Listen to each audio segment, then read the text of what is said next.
लोकाभिरामं रणरङ्गधीरं राजीवनेत्रं रघुवंशनाथं कारुण्यरूपं करुणाकरं तं श्रीरामचन्द्रं शरणं प्रपद्ये। मनोजवं मारुततुल्यवेगं जितेन्द्रियं बुद्धिमतां वरिष्ठं वातात्मजं वानरयोधमुख्यं श्रीरामदूतं शरणं प्रपदे। श्याम रामचंद्र भगवान की जय। उमापति महादेव की जय। पवन सुत हनुमान की जय। श्री राम। जय जय श्री राम। सो बहुत बहुत स्वागत पुनः। जैसा आप सबको ज्ञात है, इस 9 दिनों में, नवरात्रि के 9 दिनों में हमने सोचा कि चलो कुछ न कुछ रोज कार्यक्रम करें। तो वी आर कॉलिंग इट वैश्विक राम महोत्सव। तो भले ही संख्या में हम लोग इतने ज़्यादा ना हो, पर जब हम देखते हैं कि इतने इतने देशों से जुड़े हुए हैं। अब इस समय देखिए, मैंने अभी देखा था, उनको जुड़ रही है दीदी हमारी कैलिफोर्निया से, वो जुड़ जाए जब। हाँ यार, ये शकुंतला दीदी जुड़ी हैं अभी वहाँ पर कैलिफोर्निया में, इस समय 6:30 बजे सुबह के। तो दीदी बहुत स्वागत। और रविवार को भी जुड़ेंगी, उस समय वहाँ 5:30 बजे होंगे सुबह के। और हमारे हरिहर भाई साहब है मेलबर्न में, और वहाँ पे इस समय रात के 12:40 हो रहे हैं। सो एक 16 घंटे का टाइम डिफरेंस है, नहीं 18 घंटे का, सॉरी। कैलिफोर्निया से लेकर हरिहर भाई है मेलबोर्निया तक 18 घंटे का टाइम डिफरेंस है। और 1 नवंबर से 19 घंटे 1 नवंबर से 19 घंटे का हो जाए, क्योंकि तब हम लोग यहाँ घड़ियाँ बदलेंगे। So kind of you that all of you have joined. So Ram कावी पीयूष के बारे में तो आप सबको पता ही है, इतनी बार बात हो चुकी। तो सब लोगों ने मन बनाया कि भगवान राम, रामायण और रामायण संबंधित विषयों पर स्वरचित कविताओं का एक संकलन बनाया जाए। तो हमारे संपादक मंडल के सब सदस्यों ने इतना अथक काम किया है, और जो अब वो अकथ हो गया है आपको उसके, और अकथनीय कभी मैं अकथ ही कहता हूँ।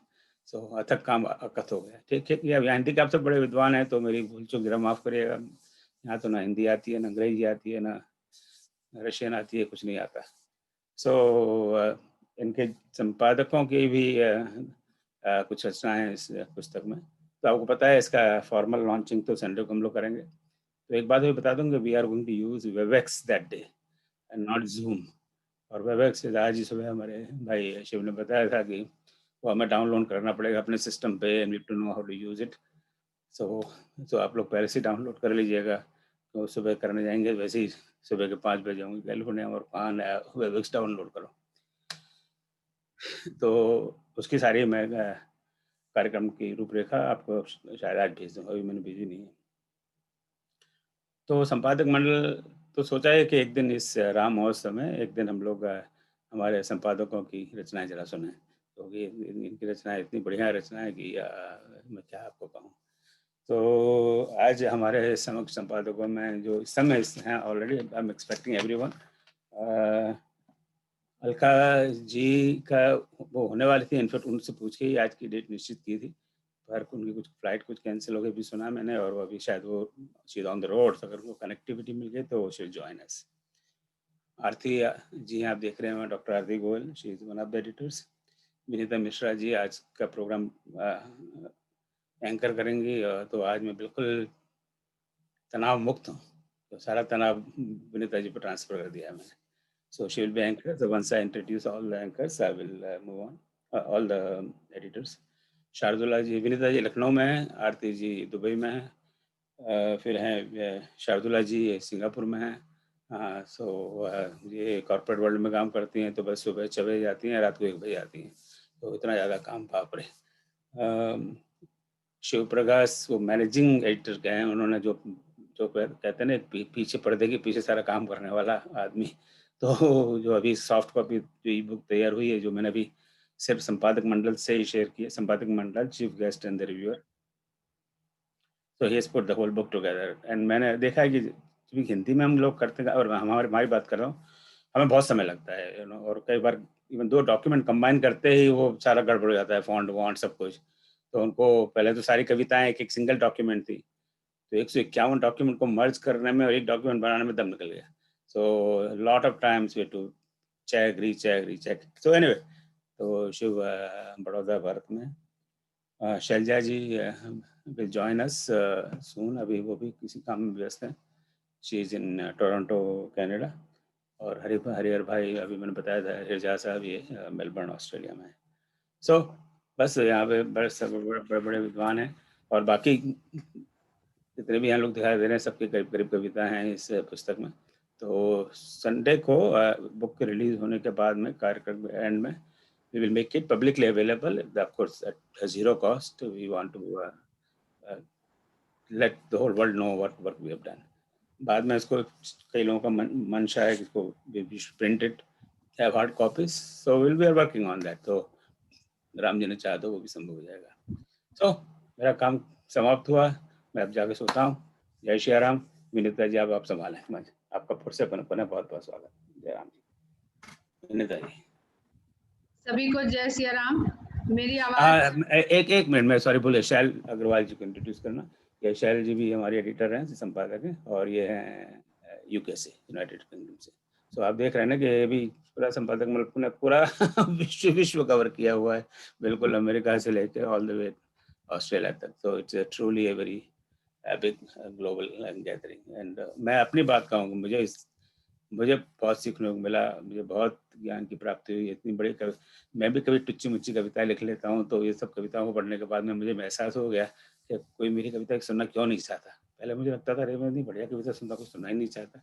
Now I know why they don't, because इतनी बढ़िया कविताएं, I just don't have any words for that. तो चलिए, सॉरी मैंने आपको टोक दिया। So now Vinita ji all yours. जय श्री राम। सभी राम भक्तों को मेरा जय श्री राम और सादर प्रणाम सभी को। मुझे उम्मीद है कि मेरी आवाज आप लोगों तक साफ पहुंच रही होगी। तो सबसे पहले तो रामचंद्र जी की जय, और नवरात्रि चल रहे हैं तो सबको नवरात्रि की भी हार्दिक बधाई।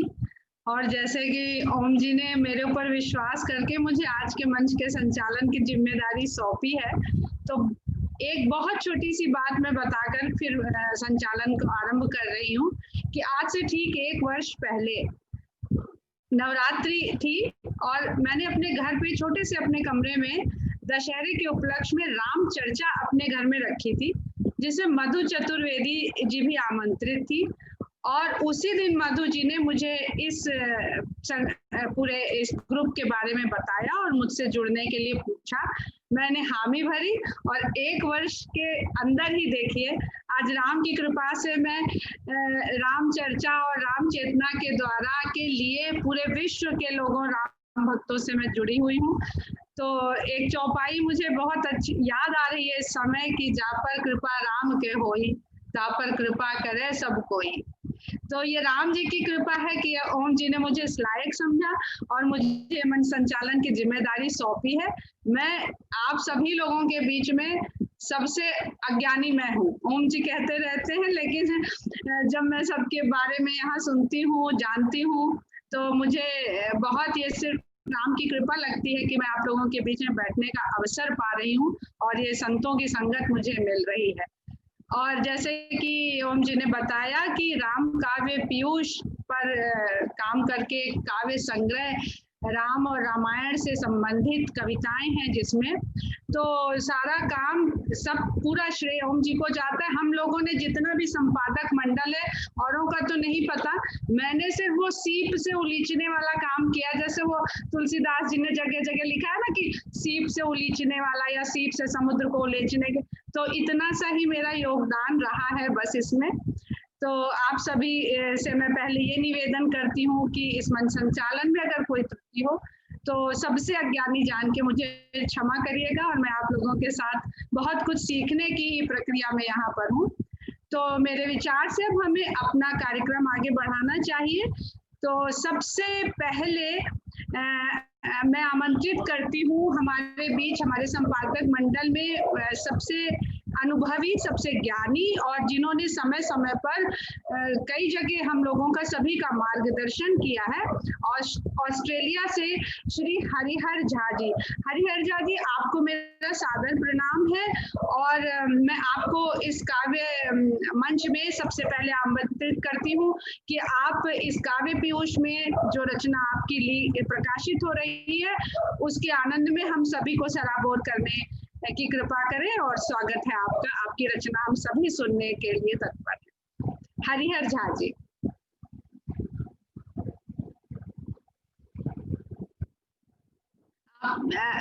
म्यूट अनम्यूट कर लीजिए। हरिहर झा जी, अनम्यूट कर लीजिए स्वयं को। हाँ जी जी, तो धन्यवाद विनीता जी। मैं सीधा कविता पर आता हूं। राम के चरित्र में एक विशेषता है, बस मैं उसी एक विशेषता को ही पकड़ करके रखूंगा इस कविता में। तो इस कविता का शीर्षक है फर्क क्या है। राम ने कभी सुख और दुख में कोई फर्क नहीं समझा। सुख भी एक ही चीज है, दुख भी एक ही चीज है। कल तो रात तिलक होने वाला है और चलिए जंगल चलिए 12 साल तक, वो चल दिए 12 जंगल चल दिए। तो ये राम के चरित्र की बड़ी विशेषता है कि जीवन में बहुत से दुख आए, वो दुख भी उन्होंने सुख की तरह ही लिए, उन्होंने कोई फर्क नहीं समझा। तो शीर्षक है फर्क क्या है। फर्क क्या है, शूल हो या फूल, महल के सुख या वनों की धूल। फर्क क्या है, शूल हो या फूल, महल के सुख या वनों की धूल। पिता का आदेश मंगल कामना, सौभाग्य के आगे बढ़े थे चरण। राज तिलक छूटा तो क्या हुआ, अरण्य में होगा विचरण। राज तिलक छूटा तो क्या हुआ, अरण्य में होगा विचरण। झूलना है जिंदगी आनंद है, सुख विपत्ति बीच में तू झूल। अग्नि परीक्षा मंच पर जो स्वांग था, सब चीजें सब दुख उन्होंने झेले। तो अग्नि परीक्षा मंच पर जो स्वांग था, भावना के मेघ छाए थे घने। आज पत्नी त्याग भी मेरे लिए, निराशा कुंठा का कारण क्यों बने। दुख उन्होंने सीधे सहन किए, उसके लिए कोई मन में फ्रस्ट्रेशन भी नहीं हुआ। आज पत्नी त्याग भी मेरे लिए, निराशा कुंठा का कारण क्यों बने। हर्ष और संताप में जो दूरियां, ना दिखी इस राम की क्या भूल। हर्ष और संताप में जो दूरियां, ना दिखी इस राम की क्या भूल। ज्ञान कम था कहां लंकाधीश में, व्यर्थ के बस दंभ का ही जोर है। युद्ध रावण से किया जिसके लिए, त्याग सीता का मिलन का छोर है। विधाता की सृष्टि के दो अंग हैं, आम मीठे शूल युक्त बबूल। विधाता की सृष्टि के दो अंग हैं, आम मीठे शूल युक्त बबूल। फर्क क्या है, शूल हो या फूल, महल के सुख या वनों की धूल। तो ये एक कविता है और मैं धन्यवाद। बहुत ही बढ़िया, बहुत धन्यवाद। मेरी दूसरी का शीर्षक है शोक में डूबा अशोक। इसमें अशोक वृक्ष जो है वो कुछ कह रहा है, वो पहले कुछ शिकायत है, लेकिन वो शिकायत धीरे धीरे उसकी सुलझ जाती है। तो अशोक वृक्ष कह रहा है, शोक में डूबा मुझे श्राप क्यों बजरंग जाने। उन्होंने क्यों मुझे कुचल दिया। शोक में डूबा मुझे श्राप क्यों बजरंग जाने। पल कटे जो युग गए, राम का संदेश आने। राम के संदेश में बहुत वेट किया। पल कटे जो युग गए, राम का संदेश आने। दशानन का आचरण हठीली जड़ की जकड़ में, छाव मां की मैं बना मां के आंचल को पकड़ में। सीता जी उनके आश्रय में ही रही और वो सीता जी के आश्रय में रहे। छाव मां की मैं बना मां के आंचल को पकड़ में, फिर क्यों मुझे भक्षक समझ कुचला अंजलि पुत्र ने। ये उनके मन में दुख है। फिर क्यों मुझे भक्षक समझ कुचला अंजलि पुत्र ने। उर्चीरती सी करवतें वसूला सुध हर अति ने। आज तक इंसान करवतों से चीरता आ रहा है उर्चीरती सी करवते वसूला सुध हर अति ने, मनुज अब तक सताते घायल सदिया न माने, साक्षी बना शील का हक मिला सम्मान पाने। स्वयं का और सीता का बोल दे, जड़ प्रकृति का फूल हूं, ये अशोक वृक्ष क्या है वो कहता है, जड़ प्रकृति का फूल हूं, शोभा बना था केश में, जननी चेतन जगत की क्यों बंदिनी के वेश में, फूल मेरे सुहाते पायल जिनके पांव में, समर्पण भाव मेरा डूबे नयन आंसुओं में। तो ऐसी ये सब क्यों हुआ? दुर्गत मिली साथ दुर्जन का किया सद्भाव में, दुर्जन मिली साथ दुर्जन का किया, दुर्गत मिली साथ दुर्जन का किया सद्भाव में, लंकेश साधु छद्म सीधा सरल स्वभाव में, संगत बुरी वह आ गई जुलसा गई लपटे मुझे, खुद घाव ही मलहम बने प्रतीत होता अब मुझे, दर्शन मिले हूं धन्य में जगत जननी के बहाने, प्राण रव यदि शेष तो राम दर्शन राम जाने, शोक में डूबा मुझे साप क्यों बजरंग बाण। धन्यवाद। बहुत सुंदर, बहुत सुंदर। बहुत बढ़िया। बहुत सुंदर हरिहर जी। और फर्क क्या है में आपने जिस प्रकार राम के जीवन का बताया कि उनको कोई फर्क नहीं पड़ता था फूल और कांटों से, और दूसरी तरफ आपने अशोक जैसे वृक्ष के शोक का जो वर्णन किया और उसका किस तरह से महत्व बढ़ गया कि सीता जी का शोक हरने में वो खुद शोकाकुल हो गया। बहुत सुंदर रचना आपकी थी। और कवि के हृदय की यही विशेषता है कि वो जड़ में से भी भावना ढूंढ निकालते हैं और उस भावना में सबको बहा भी ले जाते हैं। बहुत सुंदर रचना थी आपकी, बहुत बहुत धन्यवाद आपका। और इसके बाद हम लोग ऑस्ट्रेलिया से सिंगापुर की ओर उड़ पड़ते हैं और शार्दुला जी को आमंत्रित करते हैं कि वो अपने व्यस्त समय से, देखिए उन्होंने हमारे इस काव्य पीयूष के लिए, काव्य पाठ के लिए समय निकाला। शार्दुला जी आपका बहुत बहुत स्वागत है और हम सभी आपकी रचना को सुनने के लिए एकदम तैयार हैं। आप प्लीज अपनी रचना हम लोगों के सामने प्रस्तुत करिए। स्वागत है शार्दुला जी का। बहुत बहुत शुक्रिया विनीता, ओम जी और सभी मित्रगण। पहली चीज तो कि इतने पावन समय में हम लोग ये काम कर रहे हैं और आप लोग बहुत रेगुलरिटी से मीटिंग करते हैं और इतना पुण्य कमाते हैं, तो आप सब मेरे लिए वंदनीय हैं। और एक कविता मैंने एक्चुअली ये लास्ट टाइम हम जब मिले थे तो सुनाई थी, तो मैं बहुत संकोच कर रही थी फिर से उसी कविता को सुनाने में, मगर फिर मैं हाजिर हूँ वही कविता लेके। शीर्षक है राम तुम जलधार। राम तुम जलधार जिसमें सजे मोती बूंद बन बन। राम तुम जलधार जिसमें सजे मोती बूंद बन बन।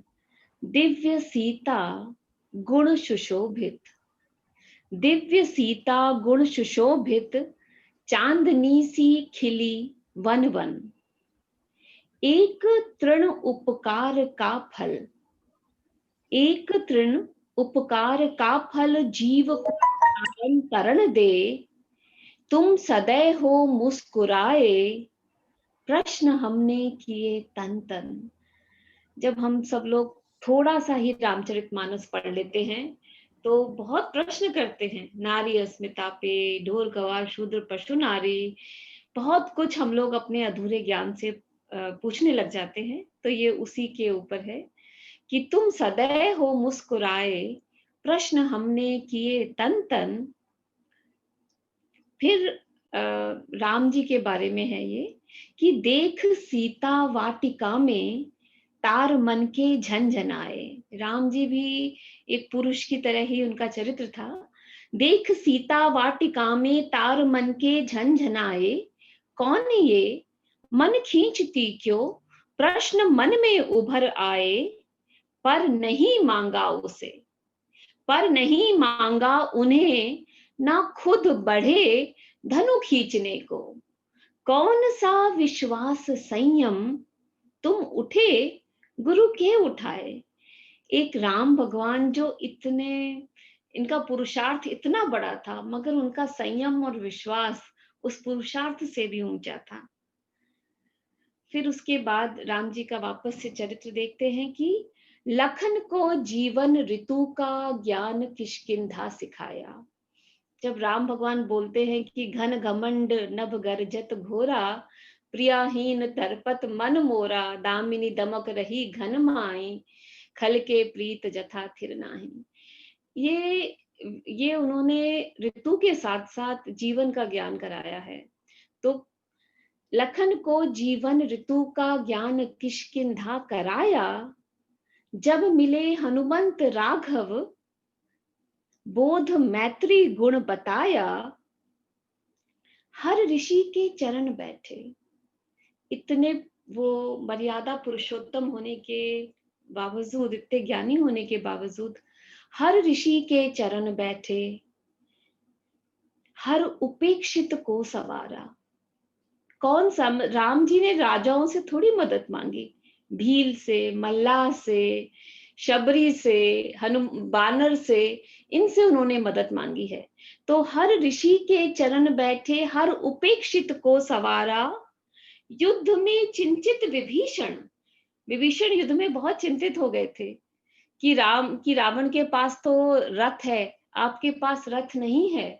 तो गीता से भी पहले एक तरह का गीता ज्ञान जो है, जिसको विभीषण गीता कहते हैं, वो राम जी ने बोला था, उसको धर्म रथ बोला जाता है।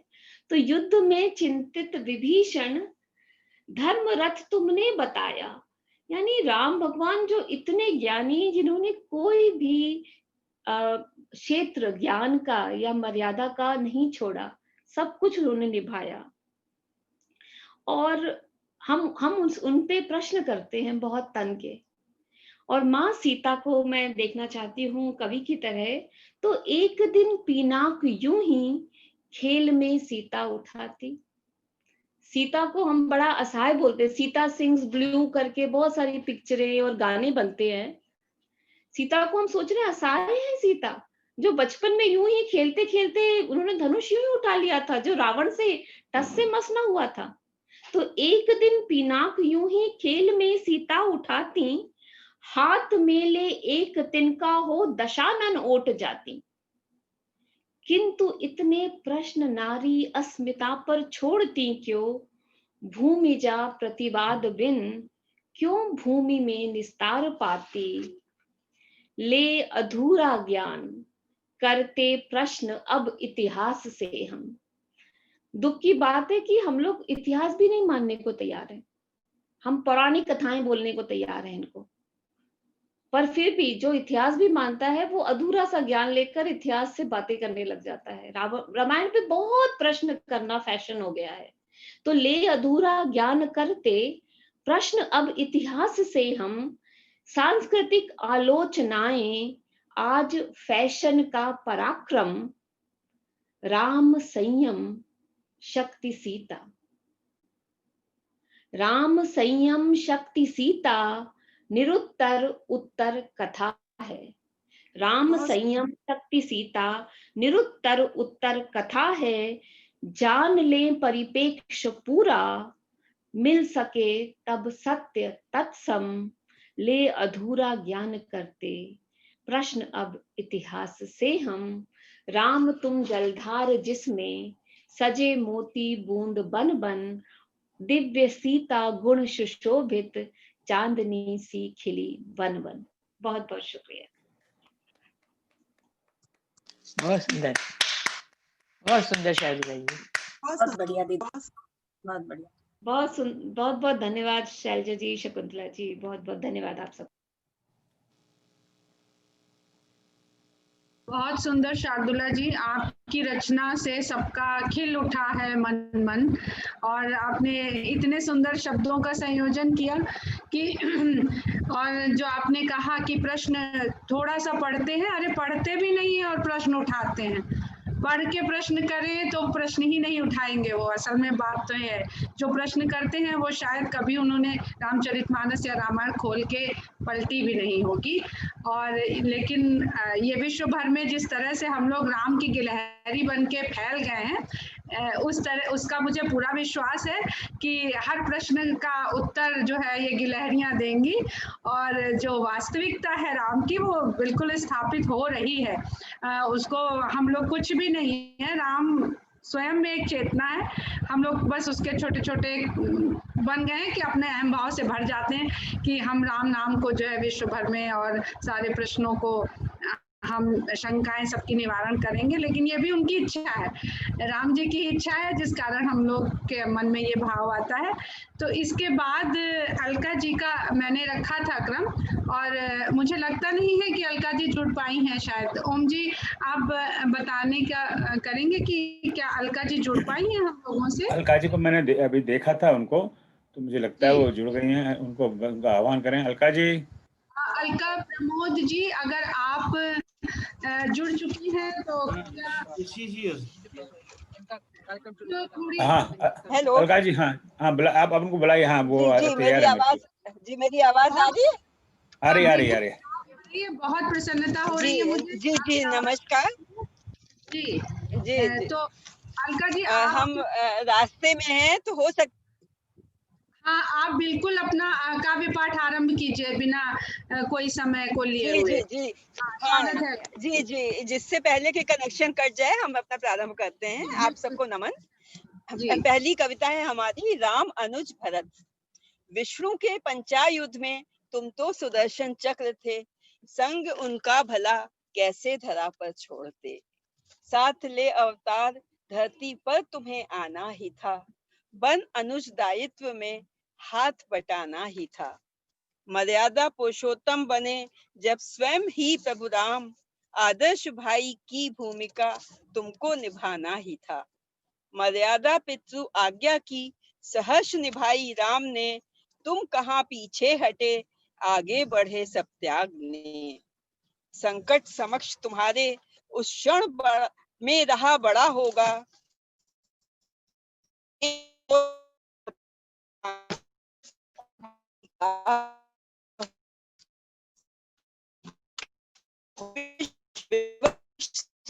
मोह में सिर्फ कलंक मान लिया तुमने, कर पश्चाताप पुत्र धर्म निर्वाह किया। बंधे पितृ आदेश से बलराम को जाना ही था, स्वीकार सिद्धार्थ का निर्णय मारा ही था। रामा राम ने तो किया, तुमने वाह किया। राम का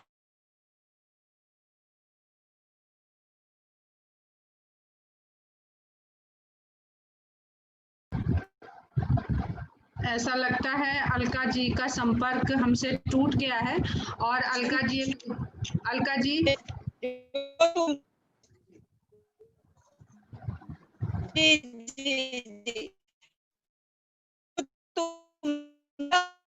कुशल प्रशासक न होता, अयोध्या के पोषण हेतु सक्षम कोई भरत न था। जब पूरे राम को उनकी तुम शक्ति थे, निर्विकार के प्रति तुम साकार भक्त थे। वन में तो सन्यासी अपना धर्म निभाते हैं, वो पाकर भी कितने त्याग कर पाते हैं। अगर उन्हीं ग्राम में किसी सन्यासी ने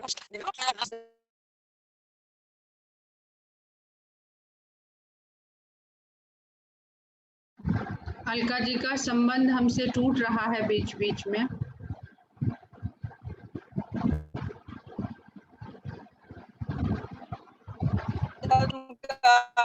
रख भाती चरण पादुका, चले राम जब महाप्रयाण को विवश तुमको थे नहीं, एकाकी तुम तो थे नहीं। हमारा था राम नाम स्थापित करना, वह तुमने कर डाला था। जब राम ही धरती छोड़ चले, न कोले और न प्यारा था तुमको कुछ और न प्यारा था। अब मैं दूसरी कविता अपनी प्रस्तुत कर रही हूँ, अंतिम पाती। मेरे प्रिय राम, मैं जाने से पहले, धरती में समाने से पहले देना चाहती तुमको संदेश, तुम नहीं रखना मन में क्लेश। तुम स्थिर नहीं होना, ना देके मुझे राजी, सौभाग्य था मेरा तुम्हारा संत प्यारी। इसलिए तुम ना करना ग्लानि कि लंकापति ने किया मेरा हरण, मैंने ही तो भेजा था तुम्हें लाने को मिल,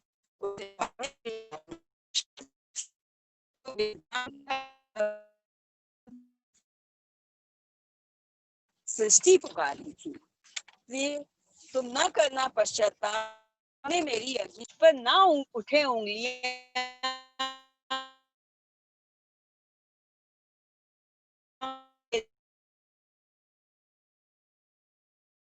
कि मुझे तुमने त्याग दिया। आदर्श तुम जनमानस के राजधर्म निभाने की विवशता तुम्हारी थी।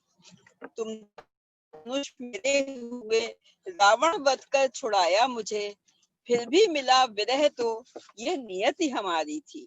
प्रिय मत होना व्यथित विछोह से, इस लोक में हमारी इतनी ही भागीदारी थी। मैं सौंपती हूँ पुत्र तुम्हारे तुमको, ये अंतिम देयता हमारी थी। प्रिय मेरी बस एक आकांक्षा है, मैं सदा रहूं तुम्हारी जैसे अब तक तुम्हारी थी। तुम मर्यादा पुरुषोत्तम हो, सहे तुमने बहुत कष्ट, मैं तुम्हारी अर्धांगिनी, मुझे तो आग में तपना ही था, कांटों पर चलना ही था, कांटों पर चलना ही था। नहीं चाहती थी कोई कहे यह तो अबला नारी थी। इसीलिए तो मेरे प्रिय राम, मैं जाने से पहले, धरती में समाने से पहले देना चाहती हूँ तुमको संदेश, तुम नहीं रखना मन में क्लेश। धन्यवाद। बहुत बहुत धन्यवाद अलका जी। अलका जी की कविताएं धन्यवाद विनीता जी। बहुत सुंदर है, बहुत ही सुंदर भाव है इसमें, राम और उनके अनुज भरत के साथ और सीता जी के साथ। कुछ व्यवधान यात्रा में होने के कारण हम लोग इस कविता का पूरी तरह से आनंद नहीं उठा पाए हैं। मेरे पास तो थी टेक्स्ट में, अलका जी ने, मैंने मंगवा ली थी, तो मैंने तो पूरा आनंद उठा पाया।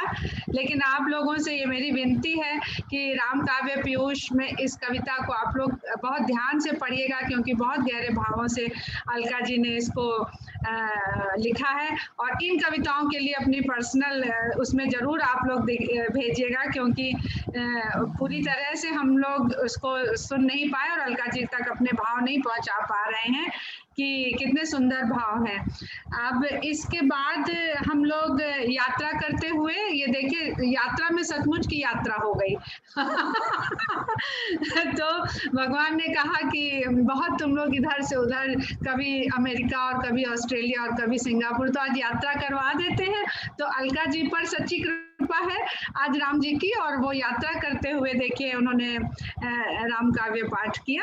इसके बाद मैं आरती गोयल जी को आमंत्रित करती हूँ। यूएई से, दुबई से आरती जी हैं और अभी हम लोगों के बीच बात भी कर रही थी। बहुत अच्छी बातें आप लोगों ने बताई कि किस प्रकार विश्व रंग जैसे कार्यक्रम से वो लोग जुड़े हुए हैं और भारतीय संस्कृति और धर्म, अध्यात्म, साहित्य को पूरे विश्व में फैलाने का प्रयास कर रहे हैं। तो आरती जी, आपका बहुत बहुत स्वागत है। आप राम काव्य पीयूष में प्रकाशित अपनी कविता को सुनाने के लिए सादर आमंत्रित हैं। आरती गोयल जी। धन्यवाद विनीता जी, और सभी विद्वत जनों को मेरा प्रेम भरा नमस्कार। आज राम महोत्सव का छठा दिन है। 17 तारीख को राम महोत्सव शुरू हुआ था और इसमें इतने बड़े महोत्सव में मुझे कविता पाठ का अवसर देने के लिए आदरणीय श्री ओम सर का मैं बहुत बहुत धन्यवाद करना चाहती हूँ। और मैं, विनीता दीदी ने मुझे एक कविता के लिए बुलाया है, लेकिन मैं भी बहुत ढीठ हूँ, 2 पढ़कर जाऊंगी। और मैं छोटी हूँ विनीता दीदी से, तो इतना मैं क्षमा याचना के साथ, अधिकार के साथ 2 पढ़ लूंगी। तो सबने रामायण पढ़ी है, सुनी है, और राम के वनवास के बारे में सब जानते हैं।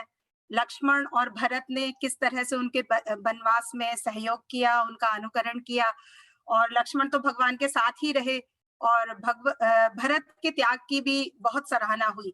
उनकी इस महानता में उनकी पत्नी का जो योगदान है, मुझे ऐसा लगता है कि उस योगदान को कहीं पूरा न्याय नहीं मिल पाया है जो उन्हें मिलना चाहिए था। तो मेरी जो पहली कविता है उसका शीर्षक है कौन हो तुम मांडवी, जो कि राम के अनन्य अनुयायी भरत की पत्नी है।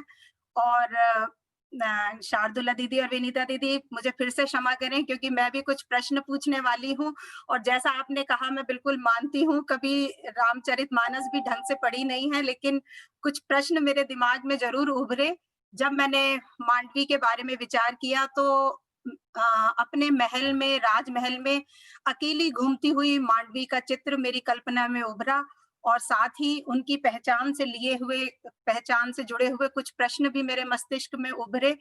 तो मैं वही आपके सामने धीरे धीरे प्रस्तुत करना चाहती हूँ। तो देखें,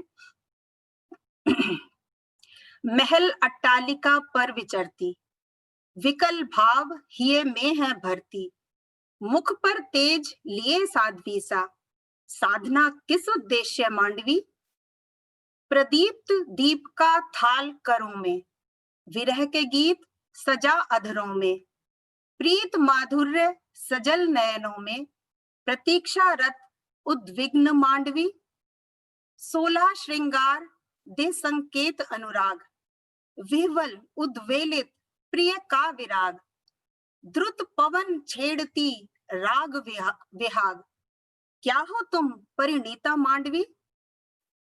यहाँ मैं कहना चाहूंगी कि एक ब्याहता जैसा तो मांडवी को कुछ भी हासिल नहीं हुआ था। सारे श्रृंगार भी वह किए हुए थी, लेकिन उसके जो आभूषण थे उनको खनकने की आज्ञा नहीं थी, क्योंकि भरत तो साधु थे, पति तो साधु हो गए थे, कुटिया में निवास करते थे। तो उनके जीवन की नई नई विवाहिता थी, उनके जीवन की हर उमंग, हर तरंग एक तरह से गति शून्य थी। तो वही मैं कहना चाहती हूँ, आगे सुने। कंगन की क्षीण ध्वनि सहचरी, झांझर की रुणझुण भी ठहरी ठहरी, निशा बनी कुटिया की प्रहरी, निस्तब्ध दिशा परिणति मांडवी, दशरथ की होकर पुत्र वधु, आभा ज्यों कांति हीन विधु। विधु माने चंद्रमा, जैसे चंद्रमा शोभा रहित हो गया हो, ऐसे उनके चेहरे की आभा है। पति के बिना, पति बहुत दूर नहीं है किलोमीटर वाइज, लेकिन पास भी नहीं है। स्नेह शुष्क विचलित दृगु, श्वसुर गृह की मर्यादा मांडवी, वैरागी से बांध प्रेम की आशा, महीन डोर से टकी निराशा, द्वंद्व अंतस विवशता की भाषा, यशोधरा सी परित्यक्त्या मांडवी। और देखिए, राजरानी होकर भी वह साध्वी थी, वैरागी थी, जो उन्होंने स्वेच्छा से तो चुना नहीं था, लेकिन उनकी मर्यादा ने उन्हें एक तरह से साध्वी का जीवन जीने के लिए कहा। तो भरत राम के भाई थे, वह भी सीता की बहन थी, लेकिन उनका परिचय हम किस तरह से प्राप्त करते हैं। भ्रातृभक्त की मात्र संयोगिनी, एकनिष्ठ अद्वितीय वियोगिनी, अपूर्व मार्ग की तपस्विनी योगिनी, श्रद्धा धैर्य बलि मूर्ति मांडवी, परिणय बंधित मधुमास नहीं, प्रियतम प्रणय विलास नहीं, निर्जीव निष्प्राण श्वास नहीं, नियति कटु विकास मांडवी। जैसे भाग्य का एक कड़वी उन्नति हो रही है, इस तरह से मुझे मांडवी के बारे में ऐसा भाव मेरे मन में उत्पन्न हुआ।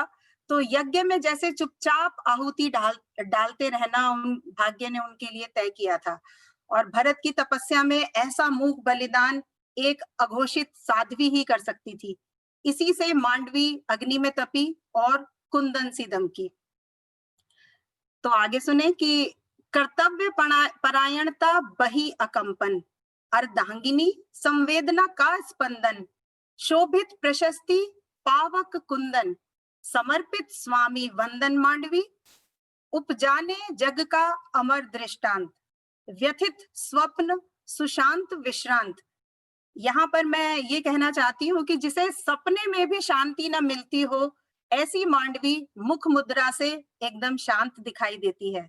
और ये तो हम स्त्रियों में एक स्वाभाविक गुण होता है, अभिनय का, वैसे हम अभिनय चाहे जाने ना जाने, बट ये एक अभिनय का गुण होता है जो कि जैसे ही अनुकूल परिस्थिति होती है और वो अपने आप से मुखरित हो जाता है। तो आगे मैं कहना चाहती हूँ कि उपजाने जग का अमर दृष्टांत, व्यथित स्वप्न सुशांत विश्रांत, संयत कर निज तन मन क्लांत, धर्महित संबल आद्यांत मांडवी, द्वापर युग हो या हो त्रेता, राम लखन या अर्जुन विजेता। विजेताओं की गिनती हमेशा पुरुषों से शुरू होती है और पुरुषों पर ही खत्म हो जाती है। मैं सभी पुरुषों से यहाँ क्षमा मांगना चाहूंगी ये कहते हुए, लेकिन ऐसा ही मुझे प्रतीत हुआ। और हम कहते हैं कि हर पुरुष की सफलता के पीछे स्त्री का हाथ होता है। हर युग में नारी पुरुष का संबल बनती है, सहारा बनती है और असाधारण रूप से बलिदान देती है। फिर भी स्थितियों की परिधि से वो कहीं बाहर ही छूट जाती है। द्वापर युग हो या हो त्रेता, राम लक्ष्मण पुरुष विजेता, स्मरण सुयश भरत प्रणेता, उस योगी निवेदित प्रभा मांडवी। और अंत में मुझे लगता है कि मैंने ये कुछ पंक्तियां इन्हीं प्रश्नों के उत्तर स्वरूप लिखी हैं कि शाश्वत मूल्यों का न हो ह्रास, पात्र न भव कालिक परिहास, कि भविष्य में उसका कोई मजाक ना उड़ाए, और नारी गरिमा की परख उजास, स्वर्णिम रचती इतिहास मांडवी, स्वर्णिम रचती इतिहास मांडवी। धन्यवाद। तो आपकी संवेदना ने मर्म को छू लिया, बहुत सुंदर आरती जी। धन्यवाद दीदी। तो जैसा कि मैंने पहले ही विनीता दीदी से आज्ञा ले ली है, तो वही मैं कहूंगी कि कवियों की आदत होती है कि एक बार माइक हाथ में आया तो छूटता नहीं है, और पहले से ही सुनी हुई कविता भी दोबारा सुनाने के लिए हमेशा तैयार रहते हैं। तो इसी परंपरा का पालन करते हुए मैं अपनी दूसरी कविता भी सुनाना चाहूंगी और उसकी उत्पत्ति से संबंधित एक छोटी सी रोचक बात भी बताना चाहूंगी कि श्री रामचरित भवन, जो कि ओम सर के द्वारा स्थापित किया हुआ है, जब हिंदी दिवस का आयोजन उनकी ओर से हुआ 23 सितंबर को, तो ओम सर की प्रेरणा से मुझे कविता पाठ करने का मौका मिला। मैं कविता पाठ के मामले में थोड़ी संकोची हूँ, मैंने वो शायद पहला ही कविता पाठ किया होगा। और आयोजन का थीम था कि हिंदी में राम साहित्य, और राम काव्य पीयूष में मेरी पहले से ही 2 कविताएं चयनित थी, स्वीकृत हो चुकी थी, लेकिन मुझे हिंदी दिवस के अनुकूल नहीं लगी। जैसे कि अभी ये मांडवी की मैंने कविता पढ़ी, तो मुझे लगा कि हिंदी दिवस के अनुकूल कोई रचना करनी चाहिए, और फिर मैंने इस कविता की रचना की जो मैं अभी पढ़ने जा रही हूँ।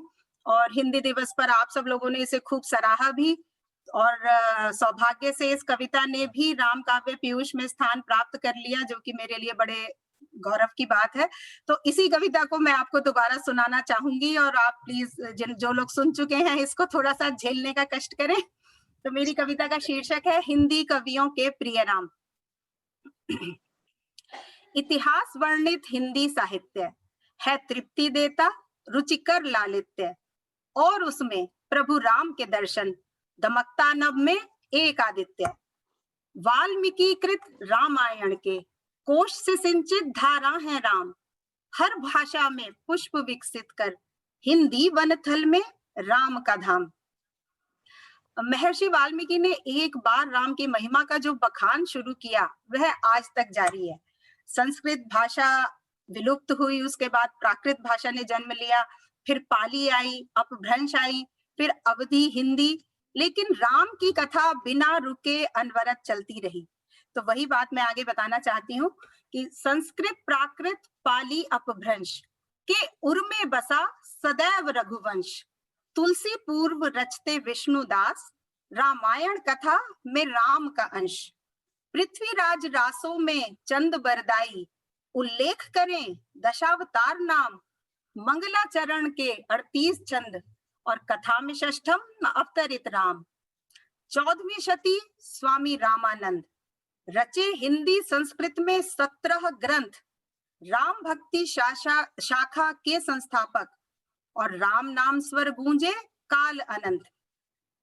स्वामी रामानंद का समय 14वीं से 15वीं शताब्दी तक का माना जाता है और कुछ विद्वान तभी से हिंदी में राम साहित्य के आगमन को मानते हैं।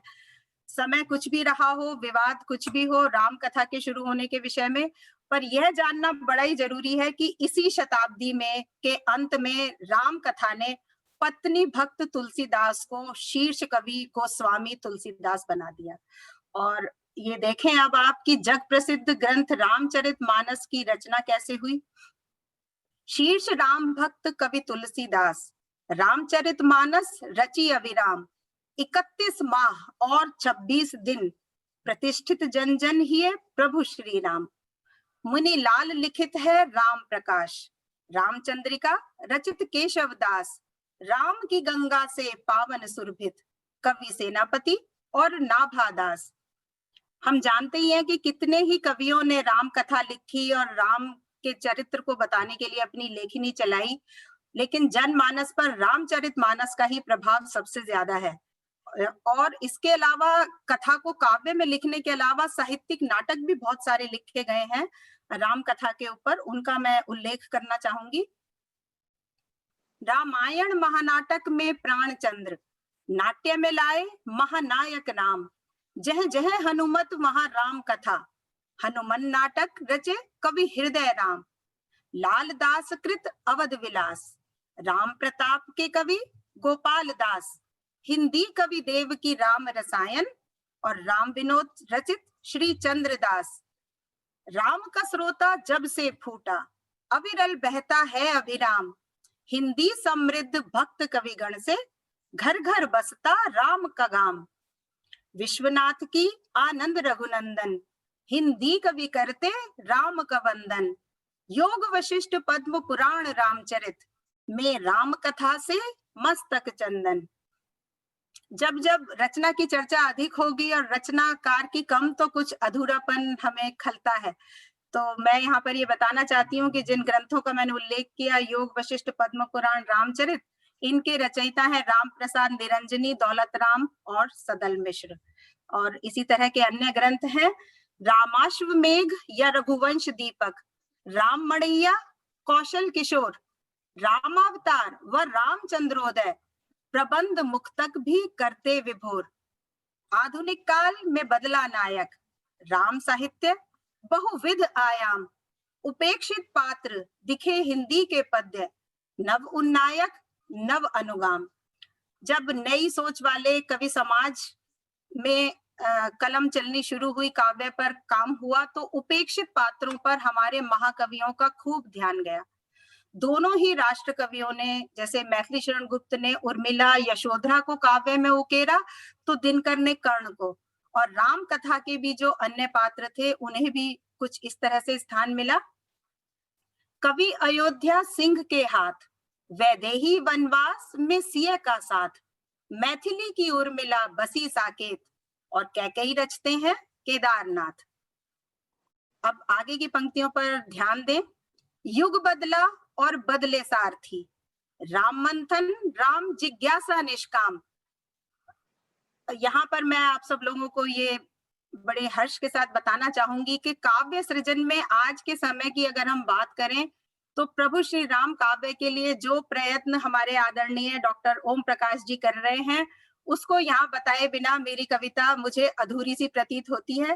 तो ध्यान से सुने कि युग बदला और बदले सारथी, राम मंथन राम जिज्ञासा निष्काम, अधुनातन ग्रंथ दशमी विमोचन, जिसका आप सबको पता ही है कि दशमी पे हमारा ग्रंथ, उसका विमोचन होने वाला है, लोकार्पण होने वाला है। अधुनातन ग्रंथ दशमी विमोचन, राम काव्य पीयूष में सबके राम। और अंतिम पंक्तियां कुछ इस प्रकार से हैं कि सदियों से काव्य रचा जा रहा, नाना विविध विषय पथगाम, साहित्य कर्म शोध में मैंने पाया, हिंदी कवियों के सदा प्रिय राम, हिंदी कवियों के सदा प्रिय राम। धन्यवाद। बहुत सुंदर आरती। और सबसे पहले तो आपकी भाषा इतनी सुंदर है कि आपने हिंदी का जिस तरह से हिंदी को भी बहुत शीर्ष पे पहुंचा दिया है। बहुत सुंदर शब्दों का आपने प्रयोग किया है। धन्यवाद दीदी। आप आपके रचना से आपके अध्ययन और आपके ज्ञान का पता चलता है।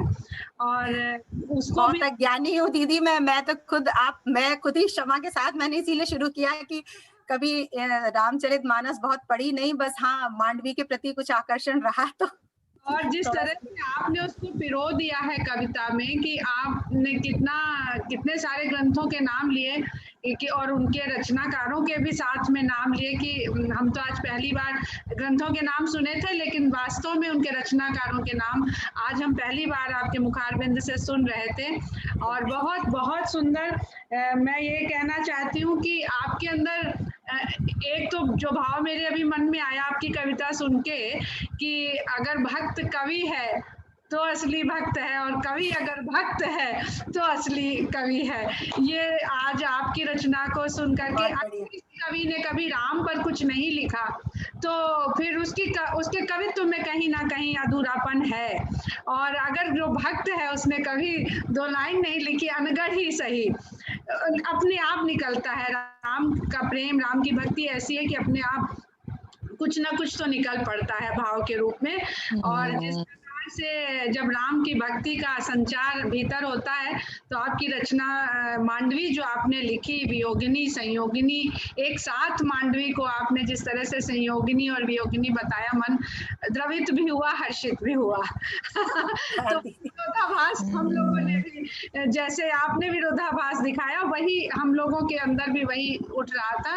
और ये बिल्कुल राम भक्ति का ही चमत्कार है कि जब आप लिखते हैं तो इस तरह से राम चेतना आपके रक्त संचार में पूरे भीतर बहती है कि जिस चरित्र पे आपका ध्यान चला जाता है, आप उस चरित्र के भावनाओं को ऐसे महसूस करके लिखने लगते हैं कि ये बिल्कुल पता ही नहीं लगता ही नहीं कि ये कोई कल्पनाशीलता है आपकी। वो लगता है कि हाँ ये वही मनोभाव है, सिर्फ आप उनको शब्दों में उतार रहे हैं और हम तक पहुंचा रहे हैं। बहुत सुंदर आरती, बहुत सुंदर। और ये आपकी ढिठाई हम लोगों के बहुत फायदे में रही। ऐसी ढिठाई आप किया करिए।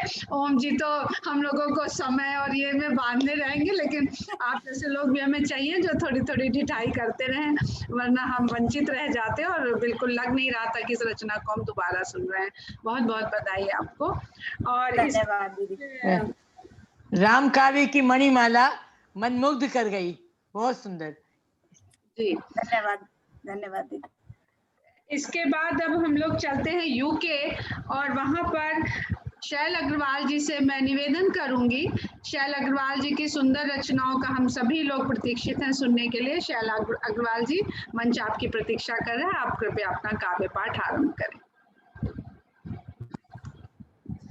सभी राम भक्तों को नमस्कार के साथ, मेरी थाली में जो राम भक्ति के 2 सुमन हैं वो पहले भी मैं इस मंच से आप सबको समर्पित कर चुकी हूँ, इसलिए बहुत ही संकोच के साथ और बहुत विनम्रता के साथ समय की मांग पर पुनः रख रही हूँ। ये कविताएं एक समर्पित और भक्ति भाव से भरे हृदय और बुद्धिजीवी व दार्शनिक मस्तिष्क के आपसी द्वंद्व से उत्पन्न कविताएं हैं। उम्मीद है आपको पसंद आएंगी। पहली कविता सिया राम में।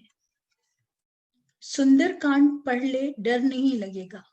मां जाती थी जब आधी रात में अचानक नींद से पसीने पसीने लथपथ में जाग जाती। रामायण पढ़कर तो देख, शांति मिलेगी। हंसकर कहती कभी और कभी मनाती रूठ जाने पर। हनुमान तो नहीं जो दिखा दूं तुझे मैं अपना सीना चीर। सिराहने आते ही कर जाती थी कितने राक्षस ढेर। बचपन की मासूम डरावनी रातों से। बचपन था वो हमारा जहां बात बात में शबरी खिलाती थी भगवान को स्नेहवश झूठे बेर। राम की करुणा में सत्ता में जाने कितने हैं पात्र। राजा महल सन वो जटिल जीवन, पत्थर की अहिल्या, नदियां पार ले जाते खेवट निषाद। गरुड़, जामवंत और जटायु के साथ सुग्रीव और हनुमान, सभी राम के सहयोगी, सभी राम के साथ। सभी की मित्रता गर्व करने योग्य, एको अहम और सर्वो अहम का संदेश देते, सबके थे राम और सब में ही राम। आज क्यों नहीं पढ़ी जाती पर घर घर धूल खाती यह किताब, बड़े चाव से पढ़ी जाती थी जो कभी कंद में लिपटी पूजा घर में रहती। भावातुर माँ दादी नानी जिसे नित उठते ही माथे से लगाती थी। मंगल भवन अमंगल हारी, हर खुशी आपदा में विवल होकर गाती और दोहराती थी। आज वो बड़े नहीं पर रामायण है, पर अब फुर्सत नहीं दौड़ती भागती जिंदगी को थमने और पलटने की। शब्दों में, मौन में, सुख दुख और हार जीत के हर उद्वेलित कब और कौन में पसरा रहता है एक सन्नाटा, प्रश्न पूछता उत्तर तलाशता। जय राम जी से लेकर हरे राम तक और राम राम से राम नाम सत्य तक, जब सांस सांस में ही रचे बसे पल पल रहते साथ, हे राम क्यों फिर एक प्रथा एक उच्छ्वास ही रह गया आज तुम्हारा यह पावन नाम। कहाँ गई वो श्रद्धा वो जादू, उठाओ फिर से अपने धनुष बाण, क्या हम ही नहीं तुम्हारे या तुम ही नहीं रहे अब दीनानाथ। सो गए क्या सुख सैया पर जाकर, अपहरण अराजकता लूटपाट हिंसा और भय का यह संक्रमण, भूले कर्म कर्तव्य हम तप संकल्प एक एक त्याग तुम्हारा, किसी भ्रांति में मत रहना तुम। मंदिर भी जो बनवाए हमने तो अपनी ही कीर्ति ध्वजा फहराने को, आओ याद दिलाओ वे सारे आदर्श और सपने जिनके बल पर राक्षसी नहीं खुद को भी तुमने जीता था। बचनों की वह प्रतिबद्धता कितनी सहजता से जिन्हें राक्षसों को मारना तो आसान था, पर गर्भवती सीता को छोड़ा था। आज वो आपसी सम्मान और समता का भाव नहीं, अपनों पर अपनों को ही अब विश्वास नहीं, रिश्तों का अर्थ रह गया बस घूर आघात। क्या मार सकोगे फिर से वे राक्षस द्वारे द्वारे करते जो अट्टहास खड़े अदृश्य, प्रसंग फिर से वही सोने की लंका और सोने के मृग का ही तो, सुरसा के फैलते मुख और सुपर्णखा की कटती नाक का ही तो, जा बसे हैं दूर बेटे तज तज के घर में बूढ़े माँ बाप, महलों के सपनों में खोई सीता भी अनुगामिनी नहीं आज, सूनी आंखें रोती नहीं, श्रापित है अपना लोलुप समाज।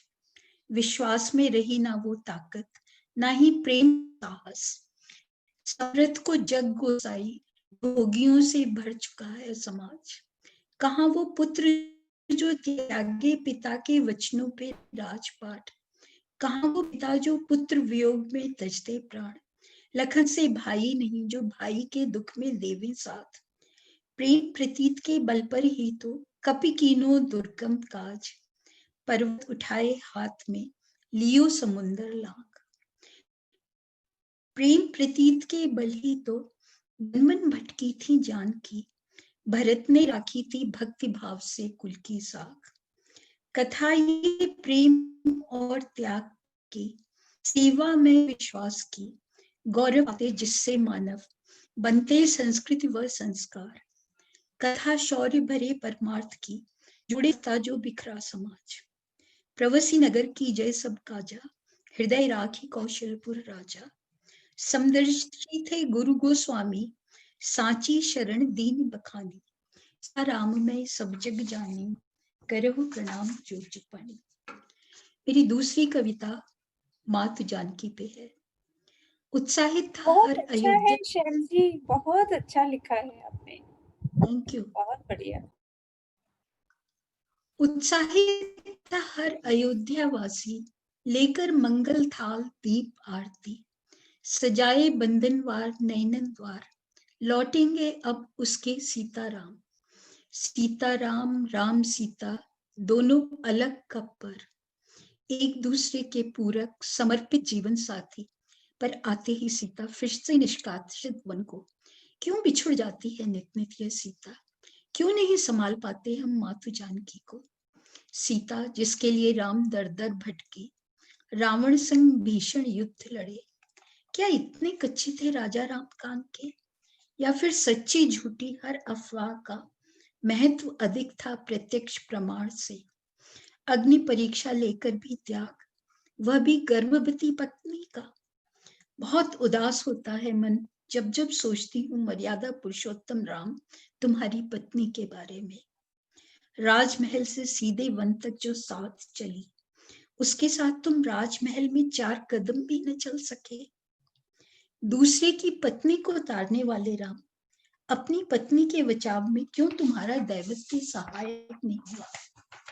क्या दोष था उसके त्याग और विश्वास में, या फिर कुछ ऐसा है जो हम नहीं जानते? पतिव्रता, रूपवती, गुणशीला, जिसके बिना तुम्हारा जीवन था रीता, खोने क्यों दी तुमने बार बार वह सीता, कभी वन से तो कभी मन से।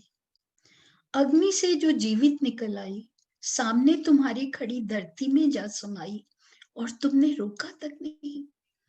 कैसा दारुण विषाद रहा होगा उस पत्नी का, जिसके पति को उसकी परवाह नहीं। दोष किसका था? सोने के मृग का, राक्षसों का, जिनके संहार का माध्यम बनाया था तुमने इसे, या फिर विधि का, जिसके आगे सब मजबूर? या फिर यह कहानी मानस की हमें कुछ और बताना चाहती है, सनातन आंतरिक द्वंद्व दर्शाती है। राम रावण को अंतस में सजोए, आदमी तो यह सदा से ही श्रापित। राजमहल तक में रहा भटका भूला, आत्मा का तेज संभाले न संभले इससे। छलते नित राक्षस लोग मोह के, बरगला जाते वचन वो छूके, हर लेते आत्मा को देह से छीन के। सीता का जब जब होगा हरण, भटकेंगे राम तब तब वन वन, और सोने की लंका का दहन। पर बचता नहीं कुछ, न हार न जीत, रह जाती बस एक भटकन। खुद की ही तलाश है शायद यह मात जान की, इसे भूल कर, निष्कासित कर, खुद से ही हो जाते हम दूर, जीता सब कुछ हार जाते। इस शक्ति को पाना, सहेजना, संभालना, एक युद्ध निरंतर, वनवास एक तपस्या आज भी। जय श्री राम।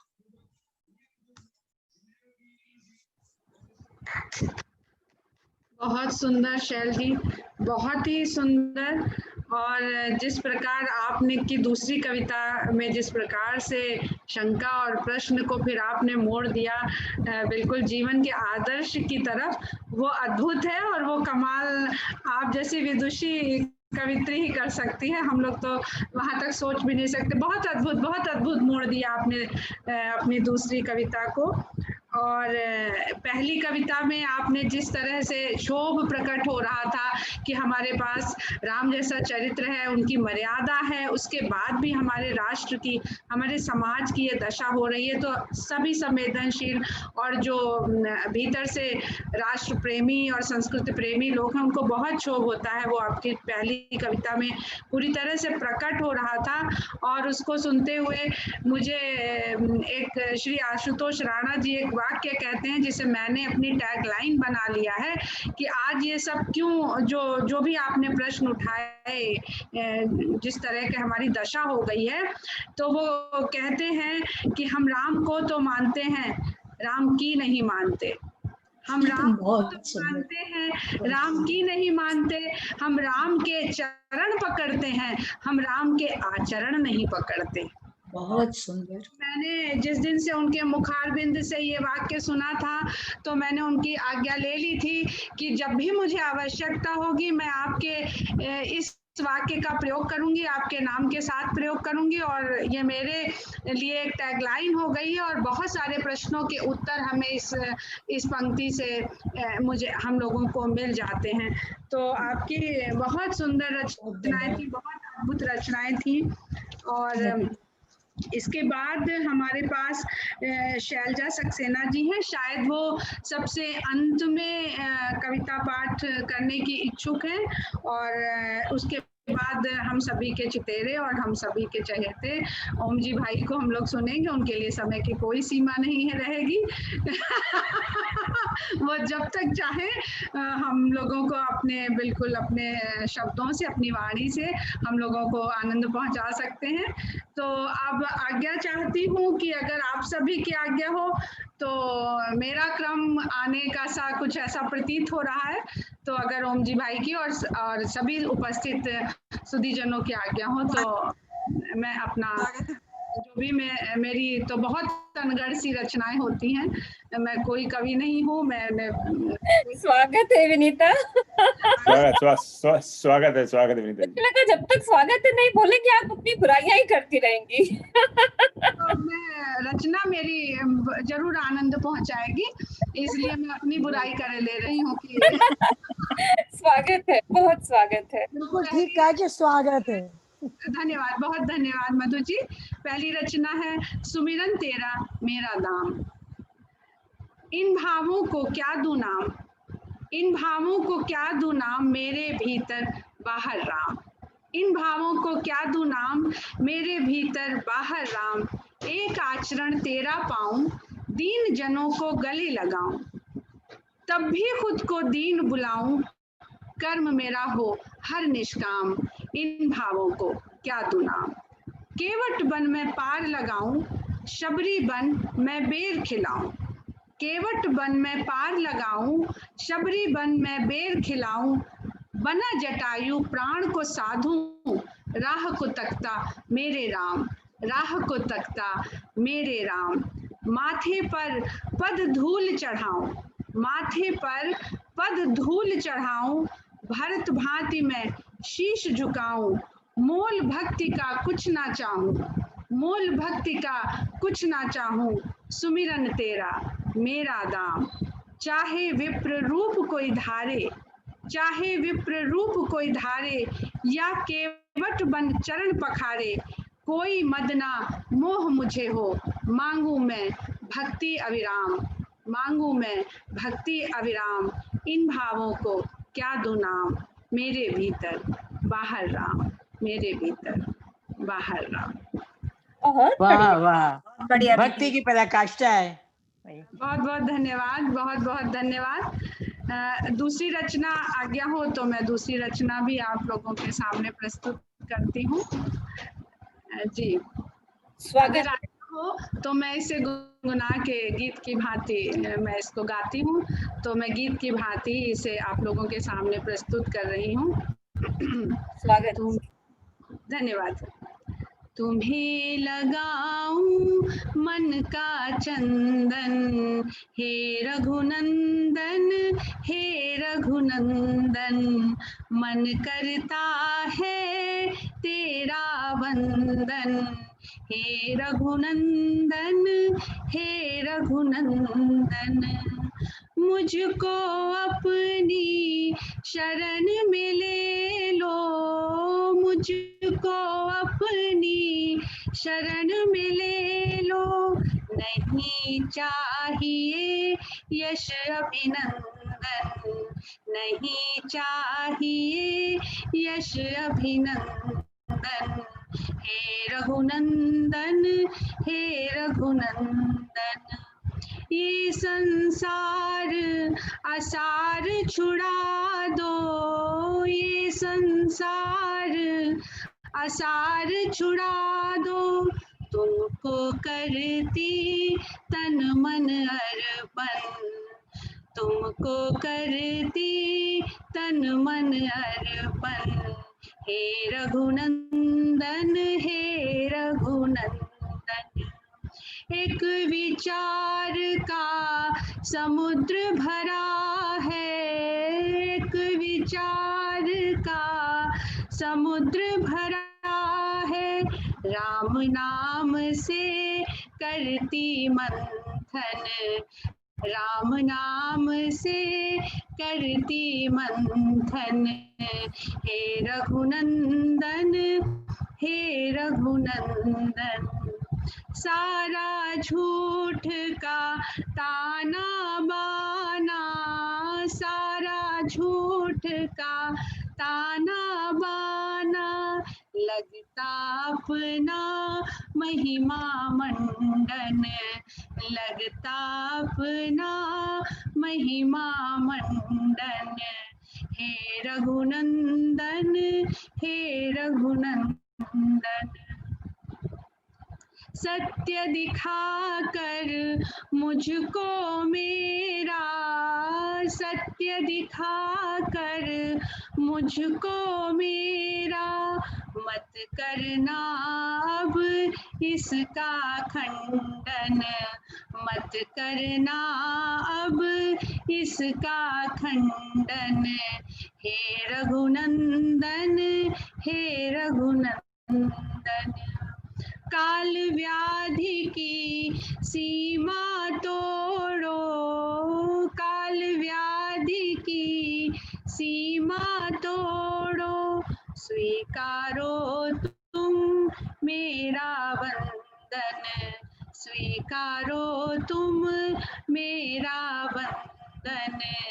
हे रघुनंदन, हे रघुनंदन, सबकी तुमने पीर हरी है, सबकी तुमने पीर हरी है, मेरी बारी अब रघुनंदन, मेरी बारी अब रघुनंदन। हे रघुनंदन, हे रघुनंदन, अपनी अवध पुरी में बुला लो, अपनी अवध पुरी में बुला लो, मत भेजो तुम मुझको मधुबन, मत भेजो तुम मुझको मधुबन। हे रघुनंदन, हे रघुनंदन, सांस त्याग जो मिलन हो तुमसे, सांस त्याग जो मिलन हो तुमसे, कर दूं सारी अभी मैं अर्पण, कर दूं सारी अभी मैं अर्पण। हे रघुनंदन, हे रघुनंदन, हे रघुनंदन, हे रघुनंदन। वाह, मधुर गायन ने आपके Very भक्ति good. भाव में चार चांद लगा दिए। बहुत ही सुंदर। बहुत सुंदर विनीता जी, सारे जग का ताना बना, लगता है खुद का मंडन। क्या बात कही आपने, बहुत ही सुंदर, भक्ति से भरपूर। बहुत सुंदर। दीदी मैं एक बात कहूंगी, इस काव्य पाठ में आपने लगा दिया सबको चंदन, हे रघुनंदन। बहुत सुंदर, बहुत सुंदर। विनीता जी को बहुत बहुत वंदन। वंदन आप लोगों को। और अब आगे बढ़ाते हैं और हमारे साथ जुड़ चुकी हैं शैलजा सक्सेना जी कनाडा से, और मैं आमंत्रित करती हूँ बहुत प्यार, बहुत स्नेह और बहुत आदर के साथ शैलजा सक्सेना जी को उनके काव्य पाठ के लिए। शैलजा जी आपका स्वागत है। बहुत बहुत स्वागत शैलजा, बहुत स्वागत आपका। आपकी कविता के लिए मैं आज आई हूँ बेसिकली सुनने के लिए, क्योंकि आपकी बिल्कुल नहीं सुनी थी पहले वाले इवेंट में। हाँ, कुछ व्यस्तता रही और उसके कारण नहीं आ पाई थी, और आज भी थोड़ा, लेकिन मैंने आपकी भी कविता सुनी और बाकी लोगों की सबकी, और शैल जी की भी।